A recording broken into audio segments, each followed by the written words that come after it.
My upgrades are Invincible, Chapter 87, Fan Fiction, by Azazyel.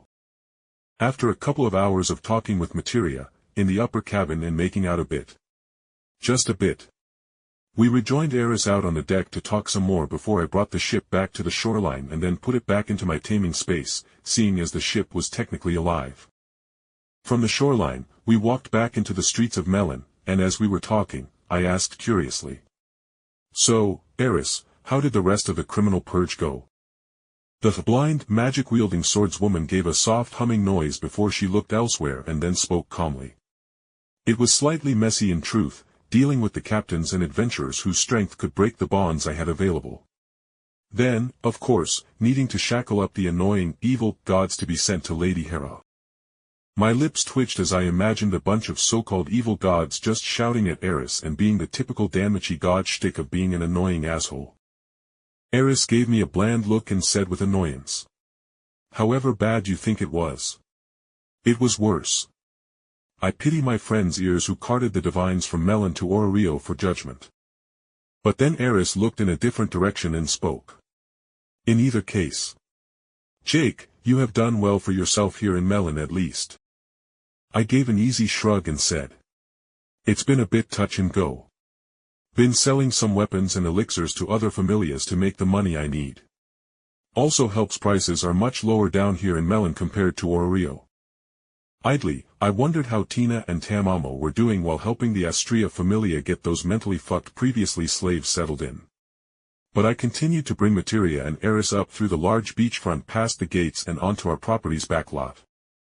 How about I make us some sandwiches for lunch? I offered the two girls. Oh. I wanna help. Materia offered excitedly, and I saw Eris pale before Eris said firmly. No, it's quite alright, Materia, you help me to a chair, please. I got a leg cramp. And gods, that was the weakest of lies for a level 7 to make. But Materia, being the sweetheart she was, just nodded and fussed over Eris, who threw me a firm shake of the head as I went into the kitchen to make us some quick lunch. Is Materia one of those girls who just can't conceptually cook? Whatever she touches turns to glowing purple sludge or something. I mean, I have seen people get nosebleeds from seeing girls with their clothes all torn up from being in a dungeon.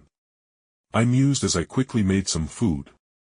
Bringing over the simple yet filling sandwiches, we continued talking genially about Orio, life as an adventurer, and Materia sharing her favorite novels.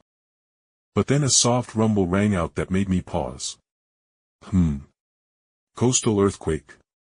I mused before Eris tilted her head to the side and stared out past the walls towards the lake of Melen. She calmly spoke out. No. A mutated amphisbaena has seemingly broken through the tunnel leading from the dungeon. It seems someone has been breaking the rules about purposefully feeding dungeon monsters, monster stones from other dungeon monsters. I raised an eyebrow with my body rising with tension as I spoke slowly. We are here right on the coast.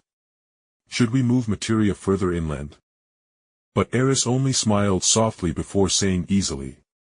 The mutated amphisbaena should be considered around level 7, maybe lower level 8 within the waters of Melen, but there are many familias within Melen with their own mages. And the Poseidon familia is here, who has several level 7s and 3 retired level 8s that moved to the Hera and Zeus familias before returning. Hearing that, I tilted my head in thought before nodding, as it made sense with how the Hades and Poseidon familias regularly sent people that reached level 5 up to the Hera and Zeus familia, depending on their gender, to join the big leagues as it were. But then a massive rumble that shook the beach mansion so hard that our glasses of water actually tipped over on the table rang out with my hand slamming on the table to keep it down as I saw Eris go utterly pale. The Poseidon familia is gone. Their souls are leaving through the air. With a flash, Eris snapped up to her feet while we followed with her staff sword being held up as she sprinted out of the house, and I gaped as a loud scream of energy filled the air as a golden light shot into the sky. And the oppressive light burned my eyes with its concentrated power, with Eris hissing and covering her blind eyes with a groan as she whimpered. Hades. Hades is being sent back to Tenkai. What the actual fuck just happened? I mentally screamed, and then I froze.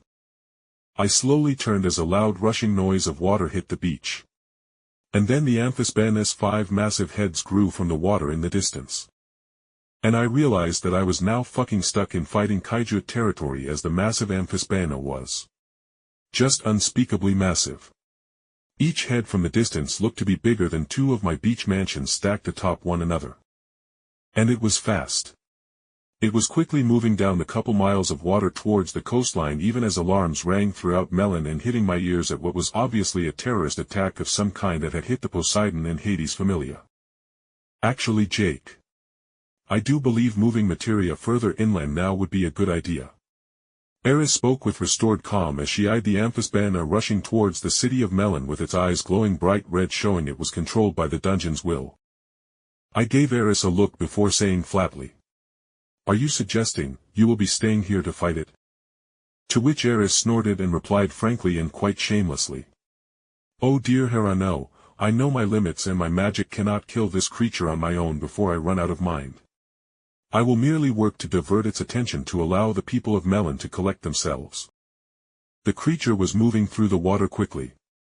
And knowing we had but minutes till it was upon land and within the city, I bit my lips and said, "Materia, climb on my back, let's go." I got Materia onto my back in a piggyback position with my hands supporting her legs, and then I was off, running towards the back portion of the city to get myself to the Astrea Familia where Tina and Tamamo was supposed to be. "Jake, over here."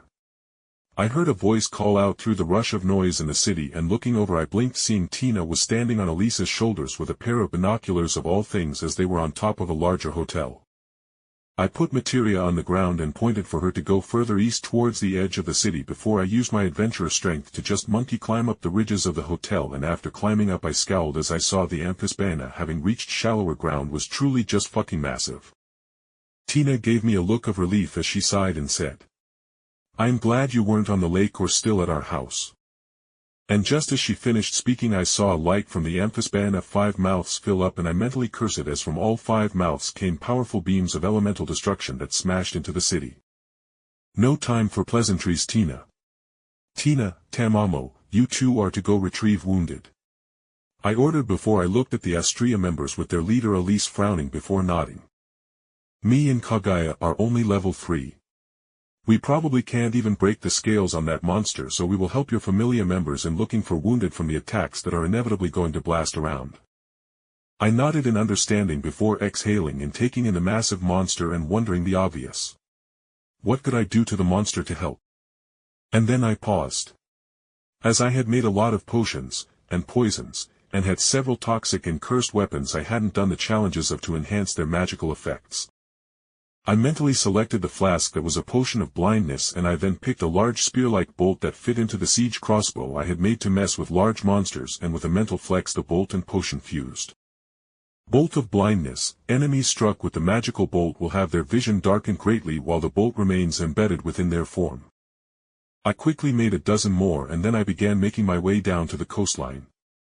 As if I had my way, I was going to bring down the Amphisbaena with 1,000 debuffs, making it possible for the level 5s and above to be able to deal with the massive mutated boss monster.